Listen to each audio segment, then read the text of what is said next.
Louise, if you want to come down, you can come down. You don't mind if Louise listens, do you? No, Okay. because This is ITA HOF 2024, scene 2, take 1. Mark, soft sticks. Come on right here. There's a chair right over there. Perfect, okay. Louise was my template for when I started my coaching career, taking a girls' team to watch her play. Oh boy. Okay. We might hear that story tonight. All right, here we go. Let me know, guys. Yeah, let me just tighten your tie up just a little bit, John. All right. Perfect. I want to make you look as handsome as possible. Oh, yeah. Perfect. I like that. All set? Okay, great. Well, you had a chance to visit the Hall of Fame last night and see your plaque up there. And what does it mean, John, to be in that Hall of Fame and to be inducted today?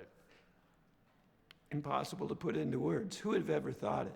You know, when you think of the Hall of Fame, whatever it is, for whatever sport, you think of the very top of the game, not junior college coaches. So when I first heard this class, it was very special to me because there was a Division III, Shelley from Division III. That's an impossible task to get into the Hall of Fame from Division III. And me, a JUCO coach, two-year school,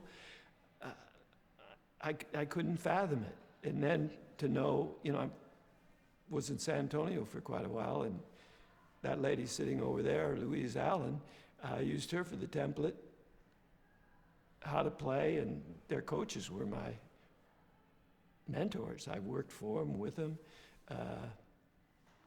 It's just incredible. Who would have thought of a junior college coach going into the Collegiate Hall of Fame? That's for Division I players and coaches. It's great. It's wonderful. It's the cherry on top of the malt. Well, you mentioned junior college coaching, but you are, you know, I keep hearing the term legendary in that. I mean, and what's the difference, and what do you think? Why were you so successful at the JUCO level, and what might have been the difference Division I? Oh gosh, that's tough. Why was I so successful at the junior college level? I tackled it the same way that I did at the high school level. And even, you know, I started out at the middle school. I didn't know anything. I never took a tennis lesson in my life. I just watched people play. I asked questions. I read every book and every manual, and, you know, did it that way. I was too cheap to take lessons. But my background, I was a football player. You know, that's what I went to school for. So I taught from the same template as I did for football. LSU was scouting a player, recruiting one of our players. And the coach told me his exact words. He says, "You're a fool, because I've got 8 courts. I got a little tower that I'm standing up and I'm hollering. I got 12 guys out there playing, and I've got 8 women out there playing, and I'm directing traffic, and they're all doing their drills." He says, "You can't, there's no way you can do this, make it work. I got 8 guys, and I got an assistant coach, I've got a graduate assistant coach, and I've got a volunteer assistant coach, and we can't get everything done," you know. So he told me I was a fool. But I always believed in the team concept. Tennis is a hard game, very hard game, and you're basically on your own. And kids grow up and their mom or their dad takes them to tournaments, and it's so insular. I tried to stress team, because that's what now you're playing. You got 6 girls singles players, 3 doubles teams, 6 boys, same. And you got to learn to play together and like each other. So I just did it like football. Hollered, spit, cussed, and kind of treated the women the same as the men, and it seemed to work for me. You touched on that. I mean, very few coaches had your kind of success, but I don't know any, or there are probably very few that had it in both the women's college game and the men's college game. How did you accomplish that? Well, that was tricky, because when I first took that job, I was the head coach and the assistant coach, and you've got to get good competition.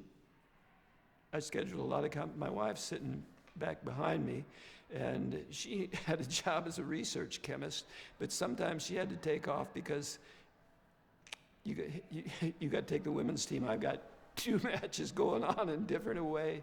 So I had, an English professor that would help me out, find a volunteer to drive them. That's not a good way to do things. But, gradually over the years, I built up to where I had an assistant and a student assistant. Then it got a little bit easier.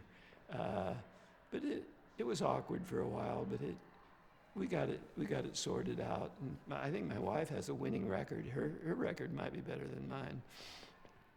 That's great stuff. All right, we're going to let you save the rest of some of your other stories for later on tonight, but I did want to ask you, the college experience, and a lot of kids go right into professional levels or don't go the college route. How important do you think that is for a lot of these young players today? Well, there's more and more people in the pro ranks that have played at least a year or 2 of college now. I count that as a very good thing. And very, very few people are ready at 17 years old to do the professional job and give it credit. It is so hard. That game is so hard. I think they need the maturity a little bit, to get bigger, stronger. College is the best avenue to prepare. There's very few individuals, Alcaraz, good for him, that are ready to go right now. Shelton, a couple years under his dad, that's good. As good as Louise is over there, I don't think that she would have done as well as a professional if she would have skipped Trinity, for instance, and didn't have Emily Foster directing her. I think you need maturity. As I said, it's a hard, lonely sport, all by yourself. Have to win every point. Tennis is so much harder than football. I had it easy being a football player. Tennis is hard. Good stuff. Okay. Thank you, Joe. Thank you. Awesome. But they got to take your mic off. Yep.